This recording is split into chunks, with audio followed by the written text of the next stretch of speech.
This Good Morning Northwest morning spread is brought to you by Bill's Heating and Air Conditioning. It is 6:53. Time to get ready to take on your Thursday in the morning sprint. Mark Peterson has a look at some bone-chilling temperatures that are on our way in our near future. But first, we are following some breaking news of a two-car crash causing big backups on I-90. This is a live look near the Four Lakes exit. We know two cars are involved in a rollover crash. The westbound lanes of I-90 are affected. The crash happened a little more than an hour ago, right around milepost 267. WSP Sergeant Greg Riddell posting on social media that there are serious injuries in this crash. We do not know how many people are hurt. He also says you should expect delays if that is part of your morning drive. As we take a look at what we expect in our first alert weather, well, we do have light snow in the region. Doppler radar showing really into Newport. Deer Park had it this morning. It's pushed out, but more coming in from the north, and we'll see it a continuation in North Idaho. Currently, we're sitting at 29 degrees, 28 officially with winds. It feels like it's 14 degrees, 25 into Hayden. Here's our forecast for the day. We are going to cool throughout the day, so our heat is right now single digits after dinner time. Well, this morning, the search for a Spokane mother of two who's been missing now for almost a month. 34-year-old Megan Stedman was last seen in the Bozeman-Livingston area. Her family has spent hours searching for her in Washington, through Idaho, and into Montana. They believe that her estranged boyfriend with a criminal record may have something to do with her disappearance. Megan Stedman is African American and Native American. She's 5'7", 195 pounds, with brown hair and brown eyes. Anyone with information that could help find her should call the Bozeman police. The man who brought a Super Bowl title to Seattle is no longer the head coach. The Seahawks announcing Pete Carroll will move to an advisory role with the team.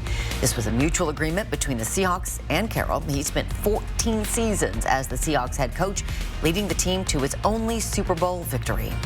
Well, Spokane's Neighborhood Housing and Human Services Division is working to get an inventory of shelter beds that are available right now. If there aren't enough, it could possibly reopen the city's Cannon Street shelter as emergency overnight housing. Crews have been preparing the site, making repairs, securing an operator and security detail in case it needs to reopen as that emergency shelter. This website, sheltermespokane.org, displays how many beds are available in Spokane's shelters right now. It shows there are 61 open beds this morning. But as you can see, 3 shelters are not reporting. Those are the Hope House, the Trent Center, and the Salvation Army Family Shelter. Well, take a look at this video of an attempted carjacking that happened early Sunday morning at a gas station near 17th and Ray on the South Hill. You can see a man hiding behind the pump before pushing the 82-year-old to the ground and getting into his car. After about 15 seconds, police say the suspect couldn't turn the car on, so he just got out and ran away. Thankfully, the 82-year-old only suffered some minor injuries. If you have any information about this or the carjacker, you're asked to call Crime Check, the number that's listed out there on your screen.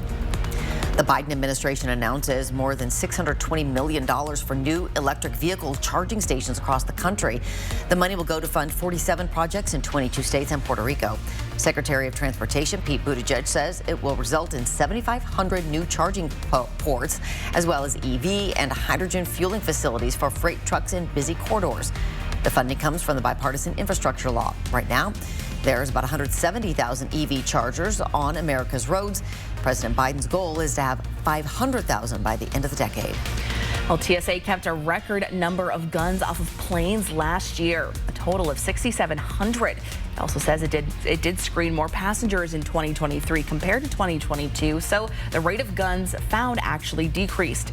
TSA says 93% of those guns were loaded. You can fly with a gun, but it must be unloaded and locked in a hard-sided case as checked baggage. Field of Republican presidential hopefuls is narrowing. Chris Christie is out. A hot mic catching him talking about the chances of fellow Republican Nikki Haley. The very latest on the race for the White House coming up on GMA. Back with